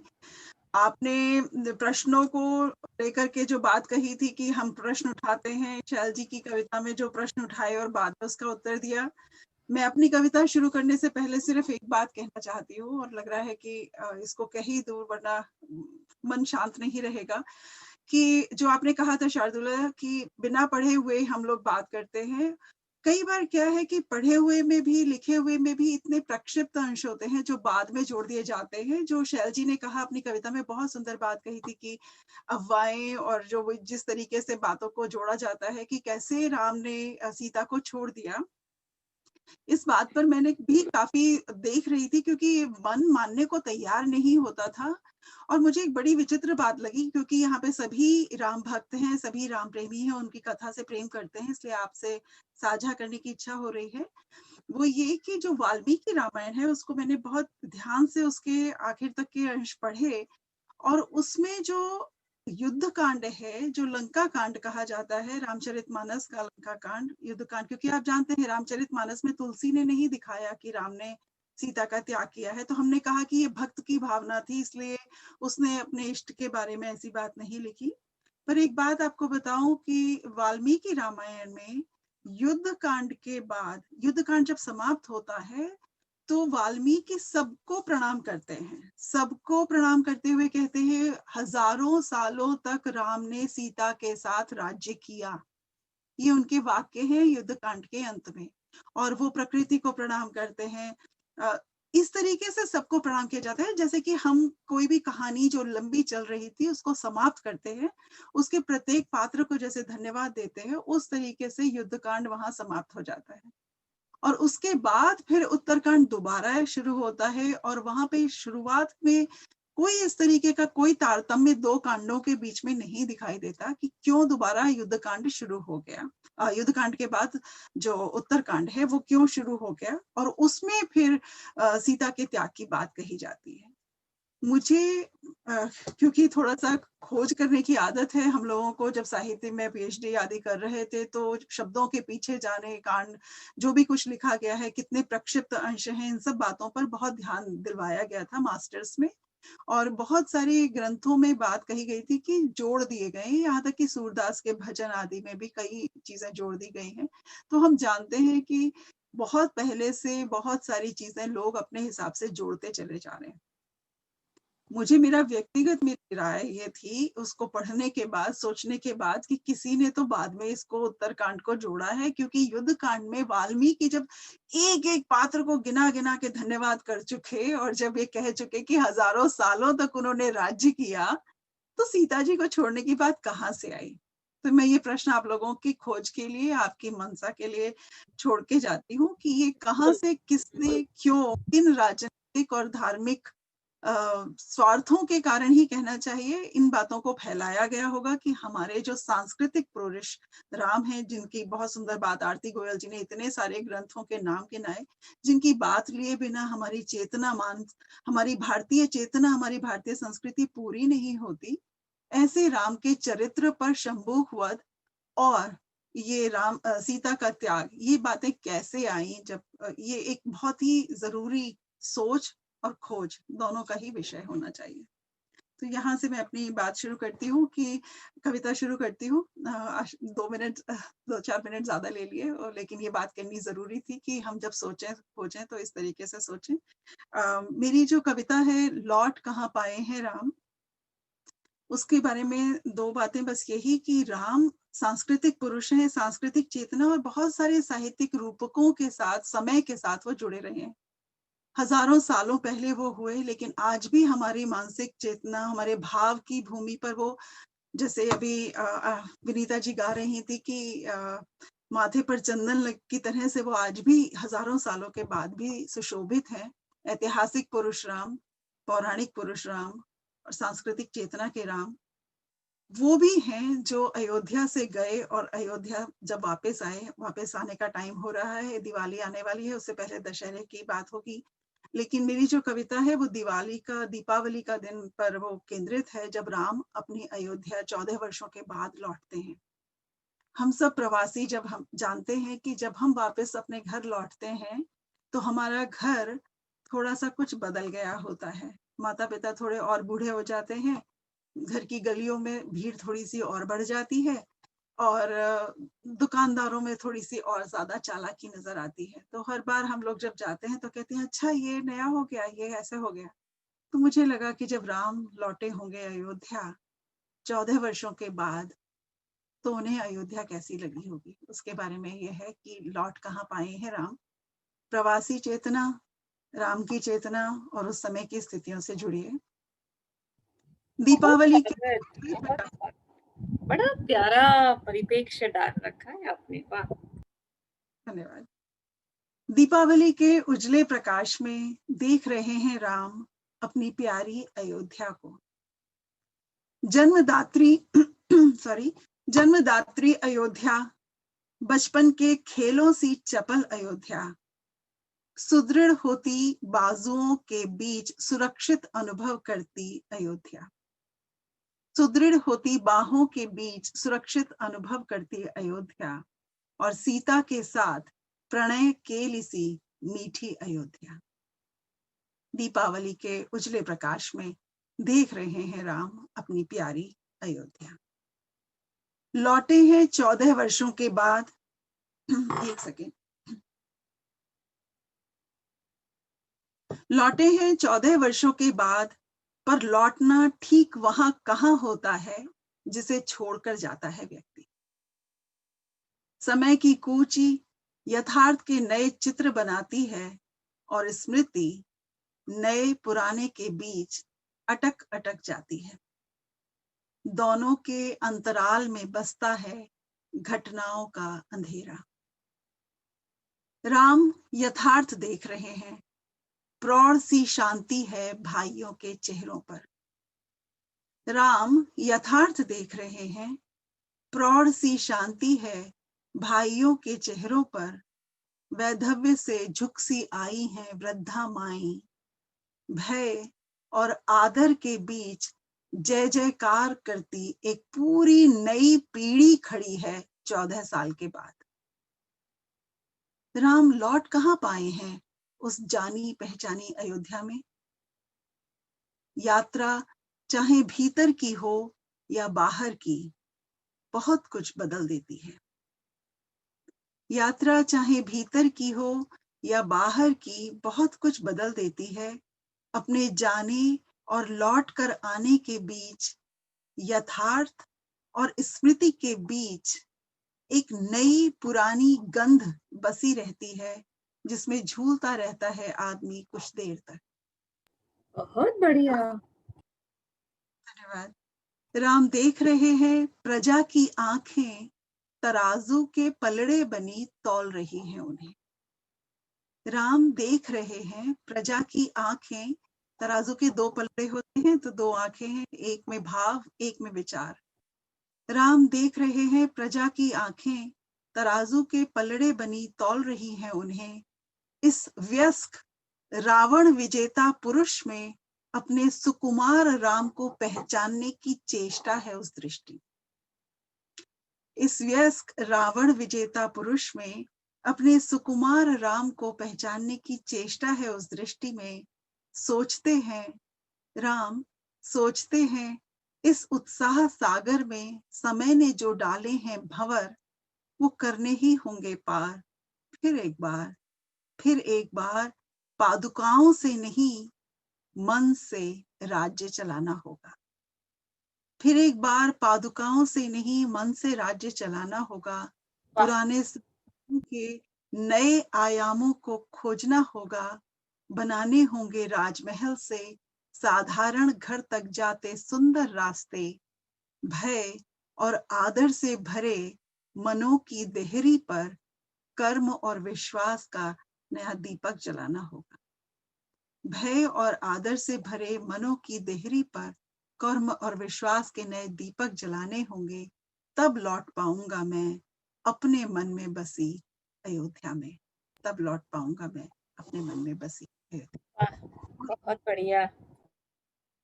बहुत सुंदर शैलजा जी, बहुत कोमल और भाव से भरी हुई कविता आपकी, बधाई। बहुत सुंदर कविता है, बहुत सुंदर। बहुत सुंदर कविता। इतना सुंदर शीर्षक था कि लौट कहाँ पाए हैं राम। तो काल की गति को आपने अपनी कविता में समेट लिया और आप कहाँ पाए हैं राम। बहुत सुंदर था। और जैसे ही आपने ये इसका शुरुआत करी तो पहला जो दृश्य कल्पना में बना था कि जो 10 साल का बच्चा रहा होगा वो 24 साल का युवक हो गया होगा जब राम लौटे होंगे। तो वास्तव में वो चीजें वहाँ कहीं नहीं थी जो वो छोड़ के गए थे। और सबसे सुंदर भाव एक तो तराजू का बिंब जो आपने आँख के साथ उसका किया है, वो बहुत सुंदर लगा सच में। और जब आपने कहा कि सुकुमार से राम वहां से गए थे, जब गए थे तो एक सुकुमार से राम थे कि सबको ये लग रहा था कि इनके कोमल चरण है, कोमल शरीर है, कोमल इतना महलों में रहे हैं, ये वन के कष्ट और कंटक कहाँ झेल पाएंगे। और जब लौट के आए हैं तो वो रावण विजेता राम है। आपने मतलब अपनी कविता में पूरे काल को समेट के रख दिया, सुकुमार राम से विजेता राम तक उसमें दिखा दिया। बहुत सुंदर आपकी रचना थी।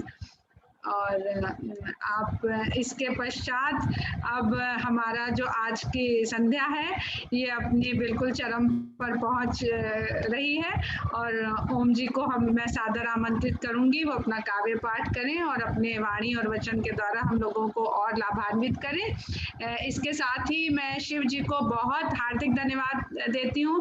तकनीकी पक्ष उन्होंने सारा संभाला हुआ है, उनकी चेष्टाओं के और प्रयासों के बिना ये कैसे भी संभव नहीं होता। हम लोग तो बस अपना खोलते और आकर के बैठ जाते हैं, लेकिन वो कितना इसके पीछे मेहनत करते होंगे ये मुझे समझ में आता है। तो शिव जी को बहुत बहुत धन्यवाद, और ओम जी को मैं सादर आमंत्रित करती हूँ कि आप अपनी वाणी के द्वारा हम को आनंदित करें।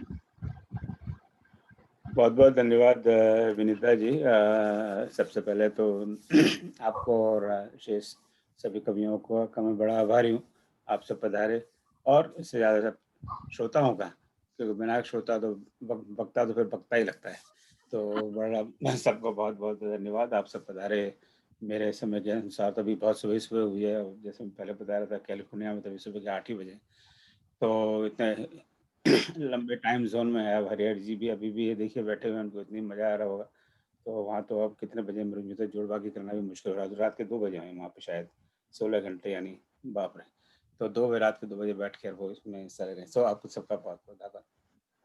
देखिए मैं कोई कवि नहीं हूँ, तो इसलिए अब और इतनी सारी बढ़िया कविताओं सुनने के बाद में परंत में सुनाने का फायदा ये होता है कि लोग बाग धीमे धीमे छोड़ने लगते हैं सभा।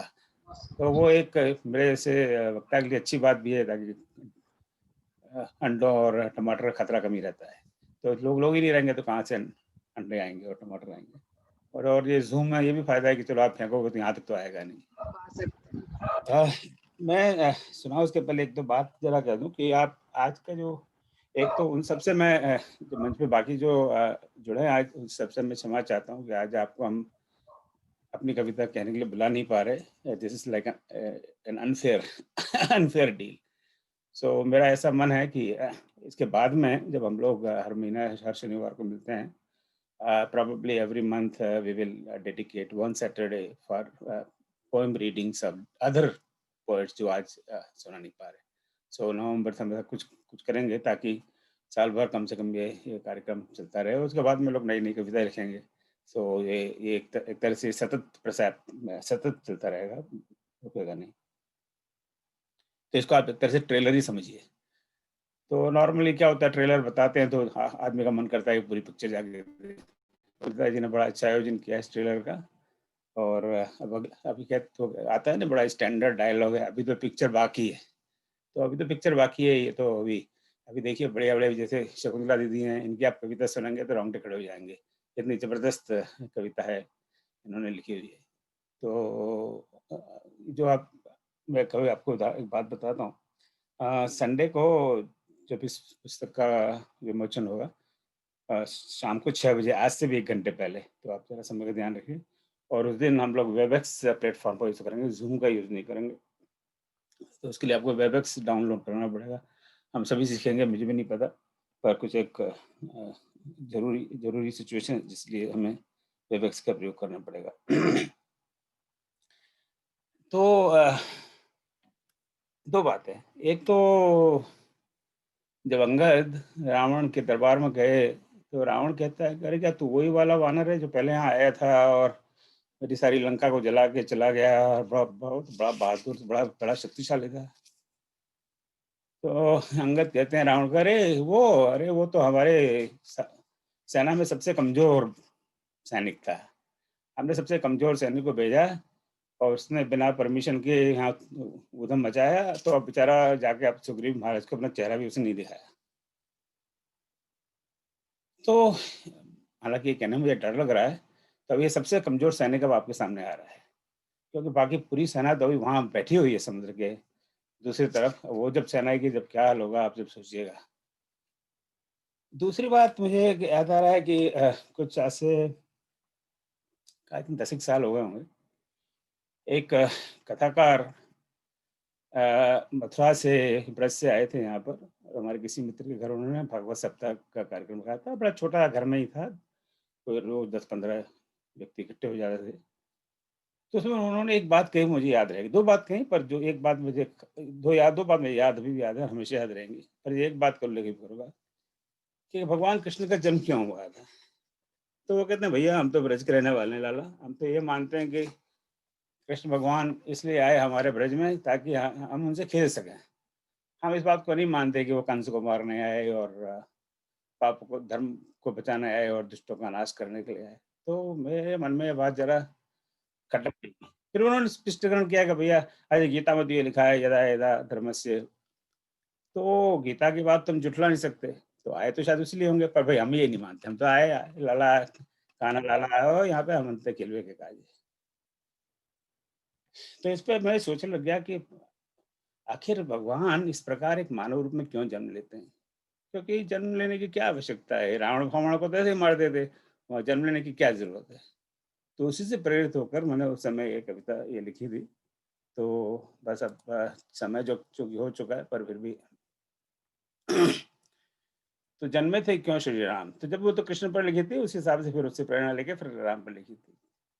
तो जन्मे थे क्यों श्री राम, तो उसके आने वाली रामनवमी पे लिखी थी। तो रामनवमी के दिन ही कविता लिखी थी। तो इस रामनवमी पर मन में एक प्रश्न उभरता है, जन्मे थे क्यों श्री राम, परमपिता स्वयं क्यों उतरे ले मानव का नाम।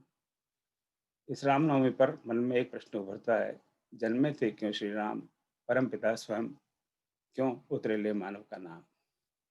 अब ये भी कोई प्रश्न है, कहेंगे आप, ये भी कोई प्रश्न है, कहेंगे आप, क्या तुमने रामायण नहीं पढ़ी? तुलसीकृत मानस अवश्य घर पर रखी होगी, रामानंद सागर की रामायण भी देखी होगी। ये भी कोई प्रश्न है, कहेंगे आप, क्या तुमने रामायण नहीं पढ़ी? तुलसीकृत मानस अवश्य रखी होगी, रामानंद सागर की रामायण पढ़ी होगी, देखी होगी। आश्चर्य है पर आज बता देते हैं, आश्चर्य है पर आज बता देते हैं, हे दया निधान तुम्हारा ज्ञान बता देते हैं। जब रावण आदि दैत्यों का बड़ा था त्रास, जन्मे थे प्रभु करने उन दुष्टों का नाश। अब ये तो हम सब जानते हैं, तुलसीदास जी भी रामायण में ये बात करते हैं, जब जब हो धर्म की ग्लानि, कुछ और है मेरे विचार, कुछ और है मेरे विचार, इन छोटे मोटे दैत्यों का क्षीर सागर से परमपिता एक संकेत से कर सकते थे संहार। इस क्षुद्र काम के लिए भला मानव जन्म लेना क्यों पड़ा, इस क्षुद्र काम के लिए भला मानव जन्म लेना क्यों पड़ा। जन्मे थे प्रभु श्री राम मानव जाति को देने शिक्षा, जन्मे थे प्रभु राम मानव जाति को देने शिक्षा, मार्गदर्शन करने हमारा मानव जन्म की देने दीक्षा। कैसे करें आदर बड़ों का, माता पिता गुरुजनों का, धर्म पालन के लिए त्याग करें अपने सुखों का। कैसे करें हम प्रेम अपने बंधु भ्राताओं से, पति पत्नी में हो प्रेम कैसा सीखें सीताराम से। कैसे निभाएं मित्रता प्राण लेकर हाथ में, दुष्ट दंडित कैसे करें हनुमान लेकर साथ में। कैसे मिटाएं भेद मन से ऊंच और नीच का, केवट शबरी से कैसे करें निश्चल प्रेम राम सा। इस रामनवमी पर प्रभो कुछ बोध मुझको दीजिए, इस रामनवमी पर प्रभो कुछ बोध मुझको दीजिए, अनुकरण कुछ कर सकूं प्रबुद्ध मुझको कीजिए। और अंत में मैं ओम चरणों में पड़ा कृपा शरण दीजिए विभु, मैं ओम चरणों में पड़ा कृपा शरण दीजिए विभु। श्री राम व्याप्त सर्वत्र हों, जय जयकार हो मेरे प्रभु, जय जयकार हो मेरे प्रभु, जय जयकार हो मेरे प्रभु। वाह वाह वाह, बहुत सुंदर ओम भाई, वाह बहुत सुंदर, बहुत सुंदर।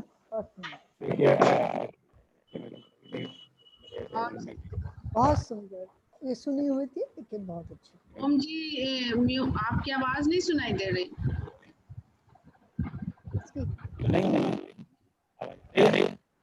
हाँ, कट रही है। यहाँ भी कुछ वो इंटरनेट समस्या। चलो मेरी बात करिए, मेरे से आगे नहीं आ रही। आवाज बहुत खराब आ रही है। स्पीकर अच्छी आ रही थी, अभी खराब। ये मेरे लिए संकेत के परमात्मा का कार्य। ऐसा ना कहें, अभी ठीक हो जाएगा वो। कविता तो बिल्कुल ठीक थी ना, कविता पूरी ठीक हाँ, थी, कविता पूरी सही आई, सुनाई थी। विनीता जी, अब आप इसको संभालिए, आवाज नहीं आ रही। जी, ओम जी की रचना ऐसी थी कि बिल्कुल वास्तव में राम सिर्फ रावण का वध करने नहीं आए थे। बिल्कुल आपने वही वाली बात कह दी कि जो आचरण सिखाने आए थे, जो मर्यादा वो सिखाने आए थे, असल में वो उनके लिए रावण का वध करना, इतना जन्म ले मनुष्य का और इतनी लीलाएं करें, ये लीलाएं उन्होंने इसीलिए करके दिखाई मनुष्य रूप में कि हम उन आचरण में से अगर एक आचरण को भी पकड़ने का और अपने जीवन में उसको शामिल करने का प्रयास कर सकें, तो हम अपने जीवन के साथ साथ जाने कितने लोगों के जीवन को संवार सकते हैं। और किस तरह से दलित शोषित लोगों का, अभी कविता में जैसे बताया था कि उन्होंने मदद किसी राजा और किसी उनकी सेनाओं से नहीं मांगी, दलित शोषित लोगों से उन्होंने मदद मांगी। और अगर हम लोग अपने समाज के आसपास ऐसे दलित शोषित एक व्यक्ति का भी जीवन संवारने का प्रयास कर सके, तो हमारी यही सच्ची राम भक्ति होगी। और यकीन जानिए इसी से राम प्रसन्न होंगे। और यही हम लोगों को आज अपने मन में कम से कम इतनी भावना बनानी चाहिए कि जिस तरह से देख रहे हैं कोरोना काल में, तो ये संकट बहुत अधिक रूप से लोगों के बीच में उभर के दिखने में आ रहा है। तो कोई भी व्यक्ति एक अपने आसपास चुन ले, बहुत दूर जाने की ज़रूरत नहीं है, बहुत बड़े संगठन, बहुत बड़ी संस्थाओं में जाने की ज़रूरत नहीं। आपके आसपास जो उनमें से किसी एक व्यक्ति को मदद करने की कोशिश करें, चाहे शिक्षा के द्वारा, चाहे उनके उत्पीड़न से उनको मुक्त कराने के द्वारा। तो हम लोग इस जो राम की फौज ये बनी हुई है, इतनी वानर सेना तो देखिए इस वानर सेना में बहुत सारी स्त्रियां भी हैं, उस वानर सेना में स्त्रियां नहीं थी। तो समय आधुनिक आ गया है और इसी के साथ मुझे लगता है कि सभी को मैं धन्यवाद देती हूँ। सबसे पहले मैं हरिहर झा जी को बहुत बहुत धन्यवाद देती हूँ और उनको सादर प्रणाम करती हूँ। फिर हमारा संपादक मंडल पूरा यहाँ पर उपस्थित है, शार्दुला जी, आरती, शैल जी, शैलजा जी और ओम जी, उनके साथ साथ शिव जी को बहुत बहुत धन्यवाद देते हुए सभी सुधी श्रोता जनों का मैं हार्दिक स्वागत, हार्दिक अभिनंदन और हार्दिक धन्यवाद करती हूँ कि आप श्रोता ना होते तो इन कविताओं को, इन रचनाओं का कोई भी आनंद उठाने वाला, सम्मान करने वाला नहीं होता। जैसे ओम जी ने कहा था, ज्यादातर कवि सम्मेलनों में श्रोता सोता है और वक्ता बकता है लेकिन आज के श्रोता थे सभी ने एक एक पंक्ति का, बल्कि एक एक शब्द का पूरा आनंद उठाया है आज के काव्य पाठ का। ये बिल्कुल स्पष्ट नजर आ रहा था। और इसी के साथ हम लोग अपना नवरात्रि आगे बढ़ाते हुए विजयादशमी की ओर बढ़ते हैं और 25 तारीख को इस पुस्तक के विमोचन में आप सभी से मेरी करबद्ध प्रार्थना है कि अधिक से अधिक लोगों से शेयर करें इस उत्सव को, अधिक से अधिक लोग इसमें उस दिन उपस्थित हो, ताकि राम काव्य पीयूष और राम प्रेम की धारा का लाभ सब लोग उठा सकें। ये कोई पुस्तक प्रमोशन के लिए नहीं है, जो इस पुस्तक को पढ़ेंगे उन्हें कुछ न कुछ लाभ अवश्य मिलेगा। इसके साथ ही मैं आप लोगों से आज्ञा चाहती हूँ और कोई भी त्रुटि हुई हो, कोई भी मेरे गलती हुई हो तो मैं आप जय श्री राम। इस आनंद वृष्टि के लिए आभार, आनंद वृष्टि के लिए, भक्ति रस में डुबोने के लिए छोटी सी बात आरती, एक छोटी सी बात आरती, आपकी कविता का आपने राम कथा का इतिहास लिखा, उसमें अगर आगे एक लाइन और जोड़ लीजिएगा, निराला की राम शक्ति पूजा जी, हरि बहुत सुंदर कविता है वो। समकालीन है, तो वो उनकी भी पुस्तक है पूरी, राम की शक्ति पूजा, तो वो हरिऔध जी के साथ के ही है, तो अच्छा रहेगा। बहुत बढ़िया काम मधु जी। बहुत सुंदर। और विनीता बहुत अच्छा सबका सबका बहुत बहुत धन्यवाद।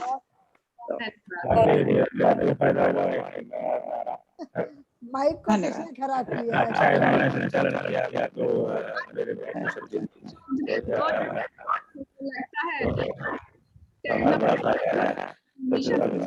है समापन करें इसके पहले मैं कल और तो कल और परसों फ्राइडे और सैटरडे इस तारीख को सेम टाइम शाम के 9 बजे। तो कल वक्ता हमारे बीच में बड़े विद्वान हैं जो शैल जी का सुने हैं। तो शैल जी इस विषय में बात करिए, राम कथा की विश्वेश्वरा, उन्होंने बड़ा सुंदर आलेख किया है और उसको आलोक पड़ी। और उसके बाद में हमारे बीच आएंगे मिश्र जी गोपाल मिश्र जी बहुत छोटी के विद्वान हैं, हम पहले भी सुन चुके हैं। ऐसे परंपरा राम राज्य की आधार भूमि रामायण इस विषय पर हमें ज्ञान देंगे, जानकारी देंगे। मिश्र जी आ जाए तो बस मिश्र जी अब कल हम से तत्पर है, प्राप्त होगा दोनों की बात साथ के लिए। परसों पहले मेरे मंदिर में बहुत बात करूँगा राम लेकर वो बात की गई तो उस दिन 4 विद्वान मेरा संग्राम बात करेंगे बोले, और उस दिन हम लोग जो क्विज उसकी परिणाम करेंगे। आपकी आवाज बिल्कुल नहीं आ रही है। आवाज बिल्कुल नहीं समझ आ रही है। बहुत स्पष्ट नहीं है। आपके आसपास कोई डिवाइस रखी है सर जिसका कि साउंड खुला है? नहीं आसपास डिवाइस रखी है सर? इको हो रही है सर बहुत सारा। मैंने जो परिवर्तन पंच किया है कुछ होगा। चलिए यहाँ पे इसका समापन करें। ओम सर्वेषां स्वस्तिर्भवतु, सर्वेषां शान्तिर्भवतु, सर्वेषां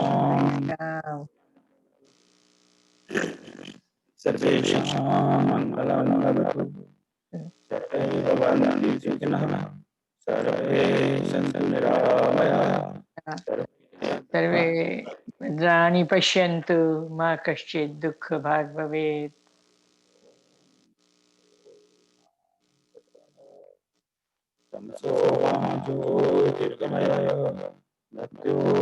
कर्मा अमृतं गमय।